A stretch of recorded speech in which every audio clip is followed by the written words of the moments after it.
Hello and welcome. I'm Brian. This is my photo show. Today's topic, the Nikon F-301, also known as the N2000 in North America.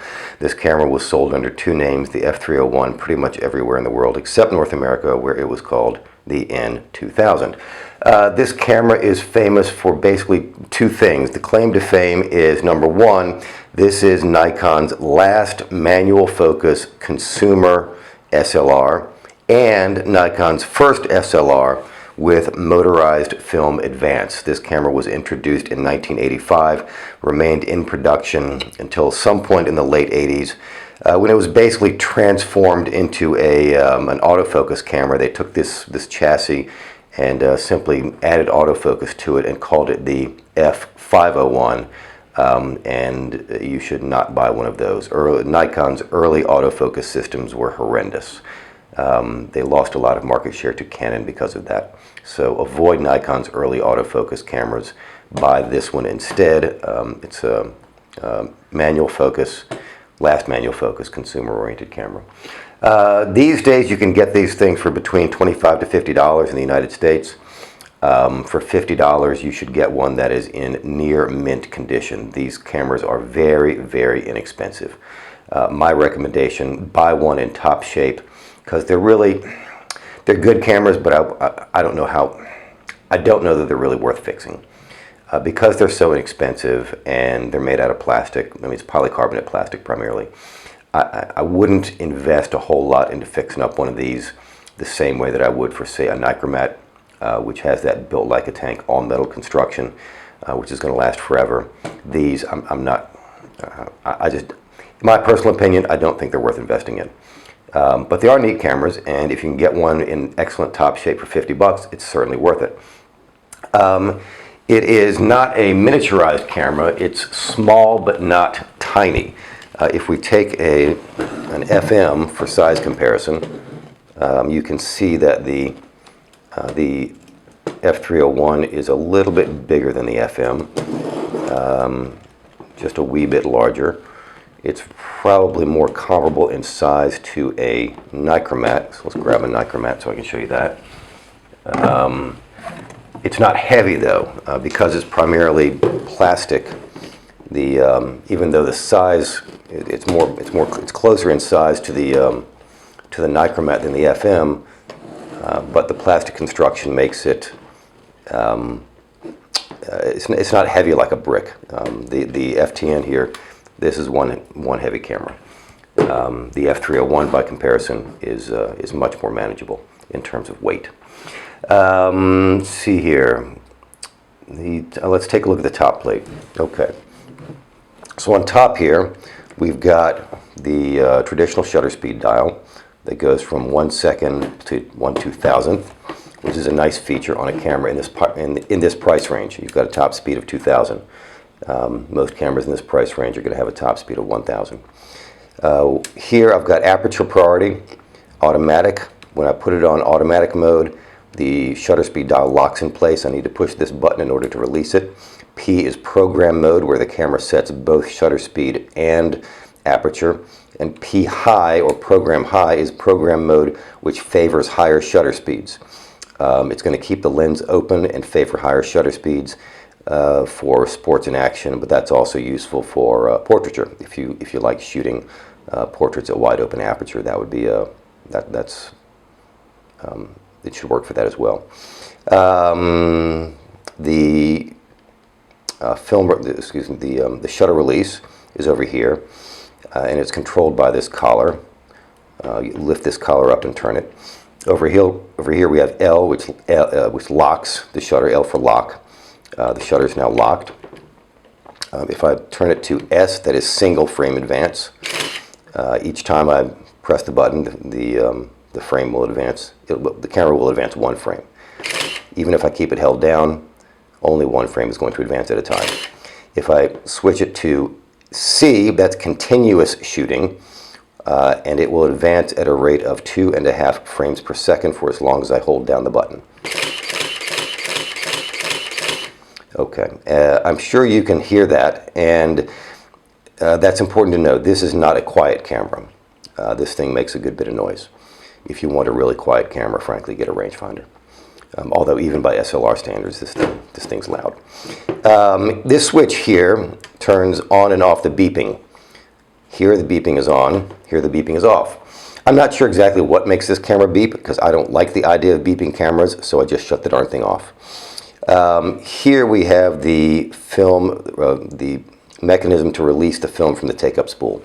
The early motorized film advanced cameras like this one only wound the film forward, not back. So when you reach the end of the roll, you have to rewind the film manually. And you do that by by sliding this and pressing this to release the film from the take-up spool. And you're then going to rewind it manually here. Okie dokie. Let's see. So over here, I've got a, excuse me, the ISO dial right here. And this is interesting. This camera was introduced in 1985, and it says ISO, not ASA. So by 1985, the rating for film speed had changed from, or at least the convention had gone from the American Standards Association to the International Standards Organization. It's the same numbers, same meaning, but just a different name. I press this button to release the exposure compensation, which I can compensate plus and minus 2 stops. And the ISO dial I lift to turn. Maximum speed is 32,000. The lowest speed is, I think it's 12. I think that's right. Yeah, it's 12. Then I keep turning and I get to this setting called DX. DX coding was a technology from the 1980s whereby the camera has electric contacts over on this side which read a set of blocks or a coded pattern on the edge of the film canister, which tells the camera what the film speed of the film is. I don't use DX coding. First of all, many films nowadays are no longer DX coded. For example, Fomapan. I like to use Fomapan. That's not DX coded. Also, I often shoot film at a speed other than its box rated speed. So I prefer to set the ISO manually.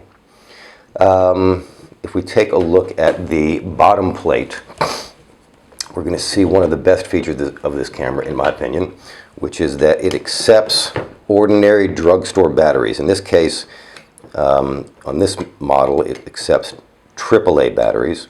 There are some which accept AA batteries, depending upon which base plate the camera came with. I believe the standard base plate was for AAA batteries, but there was an optional one for AA. At any rate, there's 2 out there. So if you're buying the camera, make sure you clarify from the seller which type of battery it takes. So here's the battery carrier. It comes out just like so. There's a little piece of cloth right here, and you just pull it out, and you put in 4 AAA batteries in this case. I put this back in the camera. I'm going to pay attention to that white dot right there, and I'm going to match it up to that white dot right there. Insert it like so, and there we go. Batteries are back in, and that's all there is to it. I like the fact that it uses ordinary batteries that you can pick up at a drugstore instead of something more, esoteric. Not that LR44s are really that uncommon, but you can always count on finding AAA or AA batteries at a supermarket or a drugstore in case you run out. Okay. Let's see here, base plate batteries. On the front of the camera, we have the self-timer. This is the self-timer function right there. If I press that button, let's put this on a known shutter speed. There we go. If I push that button right there, like so, now the self-timer is activated, and it's just it'll go off here in a few seconds. I think it's a 10-second delay. Bingo. Okay, there we go. This right here is the exposure hold function. So in order to hold the exposure on this camera, if I'm holding the camera like so, like so, I'm going to push the button like this in order to hold the exposure. So, for example, it would be in aperture priority mode or program, whichever. And I meter the scene, or I meter the thing that I want to use as an 18% card, basically. And I get out and I hold it and then recompose. Exposure hold function. Very good. Let's see here, simultaneous exposure hold. Oh, automatic film loading. That's kind of neat. If we look inside, you see that there is a red index mark right here. To load film, you simply insert the cartridge here. You pull the leader across until it's parallel or close to this red mark. You shut the back of the camera, and then you're going to press the shutter release, and it's going to advance 3 or 4 frames to your first frame. I don't like that fact that it advances automatically, because I like to get as many frames as I can out of a roll, and you basically like miss the 1 or 2 extra frames you can get on a 36 exposure roll with that feature. But if you're new to film and loading film still bothers you, or you feel that you don't get it right all the time, this is about as simple as it gets. Incredibly simple, incredibly easy. Plus, you have the confirmation window right here. When there's film in the camera, if you've loaded it properly, every time you advance the film, this will rotate. Okay, there's no film in the camera now, so it doesn't rotate. But these stripes here will rotate around to indicate that there is film in the camera. Let's see here. The viewfinder is very bright and clear. It has a very bright focusing screen for a manual focus camera. I'd say it's probably up there with the F3. It is certainly brighter than the Nikon and most of the FM series. It's a very nice, clear, bright focusing screen. The light meter is fantastic. It's got a silicone photodiode light meter. And a bright focusing screen makes this camera great for low light or difficult lighting situations. I've run about 3 rolls of film through this camera. Most of those exposures were shot on aperture priority, and they came out beautifully. The meter on this camera works absolutely beautifully. Like most aperture priority automatic cameras, the shutter speeds are stepless when in automatic mode. That is, they're just in manual mode they vary by 1 stop. In automatic mode, they're just you can shoot at 1/125th, 100th, and 1/99th, whatever. I mean, they're continuous and stepless. The viewfinder does not display the aperture. This is a consumer-oriented camera, so it does not have the ADR scale like the FM series does. You do see the shutter speed displayed on the right-hand side of the viewfinder, illuminated in red, and the camera is going to illuminate the speed in use. If you set it on manual speeds, or if you set it on manual mode like so, then the recommended speed will be illuminated in, I think the recommended speed will blink, but the actual speed the camera set on will illuminate constantly. So you need to match the blinking number with the constantly illuminated number. It's like a matched diode system, similar to the Minolta X570. I found the numbers hard to read in bright sunlight. They kind of washed out, although that may be because I wear glasses.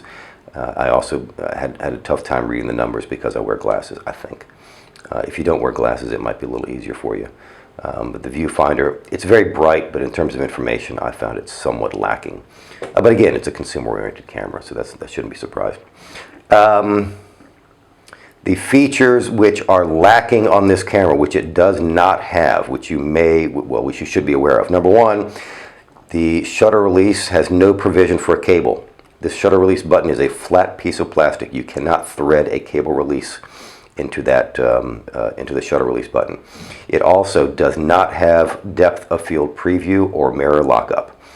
So these 3 features are missing. Shutter release cable, depth of field preview, mirror lockup are not to be found on this camera. So if those features are important to you, then don't buy one of these. But if they're not important to you, that's basically all that's missing.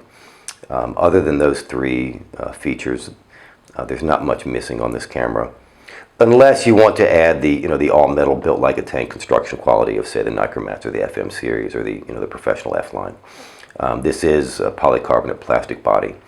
It doesn't feel cheap. It doesn't feel flimsy. It handles well. It's got a nice feel to it. But, you know, my bench test is, would you toss it in the overhead storage compartment on a transatlantic flight? With this camera, my answer would be no, I would not. All right, I think that about covers it. That is the quick and dirty review of the Nikon F-301 slash N2000. And if you're looking for a high feature content Nikon, which you can acquire in really top shape for 50 bucks or less, this is a good option. Nikon cameras are going up in price. Even a basic FM or FE, you're going to spend between $100 to $150.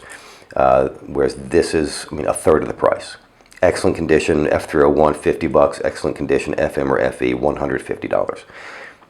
So this is basically an electronic camera with aperture priority and program modes for the price of a Nikon.